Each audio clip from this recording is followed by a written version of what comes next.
Friends, இன்றைக்கி நம்ம ஆந்திரா ஸ்டைலில் மிர்ச் பஜ்ஜி எப்படி பண்ணலான்னு பார்க்கலாம். இந்த குளிர்காலத்துக்கு நல்ல ஏற்ற ஸ்நாக்ஸு. அதுக்கு நம்ம ஃபஸ்ட்டு ஒரு ஆனியன் எடுத்திருக்கேன். அதுக்கு பொடிசாக கட் பண்ணிக்கோங்க. கொரியாண்டர் லீஃப் பொடிசாக கட் பண்ணிக்கோங்க. நெக்ஸ்ட்டு சில்லி பவுட்ரு போட்டுக்கோங்க. தேவையான காரம் போட்டுக்கோங்க. நான் 1/2 டீஸ்பூன் போட்டிருக்கேன்.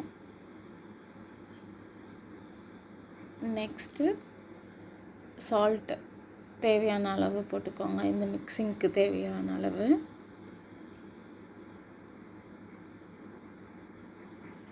அப்புறம் நான் புளி கொஞ்சம் ஊற வச்சு ஒரு 3 டேபிள் ஸ்பூன் புளி ஊற வச்சு எடுத்திருக்கேன்.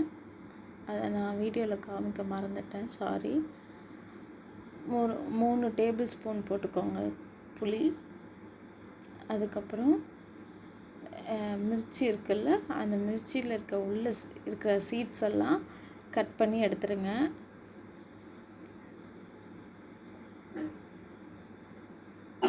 நீங்கள் புளிக்கு பதிலாக லெமன் சேர்த்துக்கலாம். லெமன் கூட புளிஞ்சு விட்டு அந்த ஸ்டஃபிங்கில் அப்படியே வச்சுக்கலாம். நெக்ஸ்ட்டு ஒரு பவுல் கடல மாவு, 2 டேபிள் ஸ்பூன் அரிசி மாவு போட்டிருக்கேன். நெக்ஸ்ட்டு சில்லி பவுடர், பெருங்காயத்தூள்,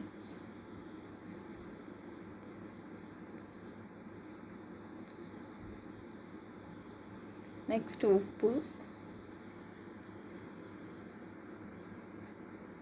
நெக்ஸ்ட்டு வாட்டர் ஆட் பண்ணி கொஞ்சம் கெட்டி பதத்துக்கு கரைச்சிக்கோங்க.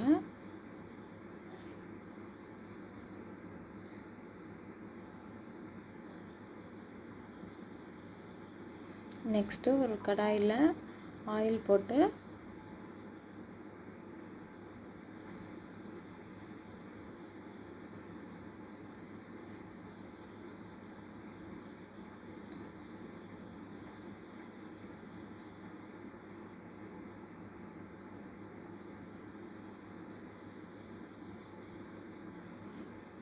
இப்போ நம்ம கரைச்சி வச்சுருக்க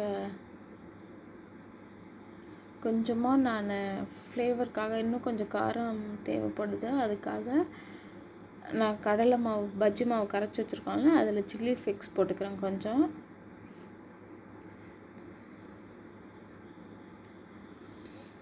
நீங்கள் கடலை மாவில், பஜ்ஜி மாவில் சில்லி ஃப்ளேக்ஸ் போட்டால் கொஞ்சம் ஃப்ளேவர் நல்லாயிருக்கும், காரமாகவும் இருக்கும்.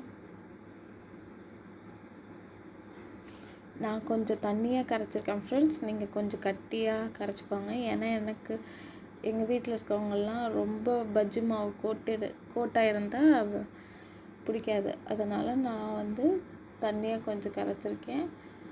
அதுக்கப்புறம் அந்த மிளகாயில் நம்ம ஆனியன், அந்த சில்லி ஃப்ளேக்ஸு, அதெல்லாம் சில்லி பவுடர் அதெல்லாம் போட்டிருக்கணும். புளி பேஸ்ட்டு போட்டு சோக் பண்ணி வச்சதுனால அதை ஸ்டஃப் பண்ணுங்க அந்த மிளகாயில்.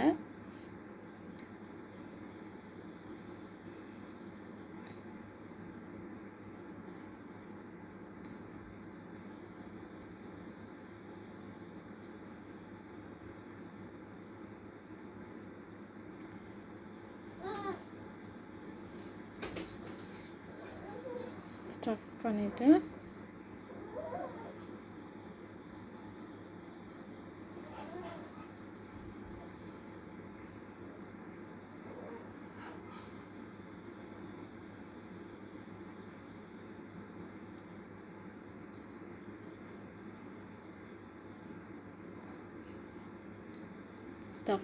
இப்போ ஸ்டஃப் பண்ணியாச்சு. இப்போ அந்த பஜ்ஜி மாவில்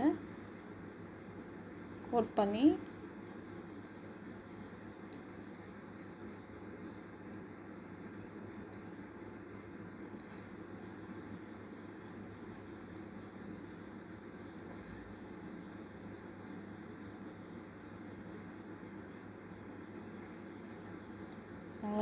நல்ல ஆயில் சூடானதும் ஆயிலில் போட்டு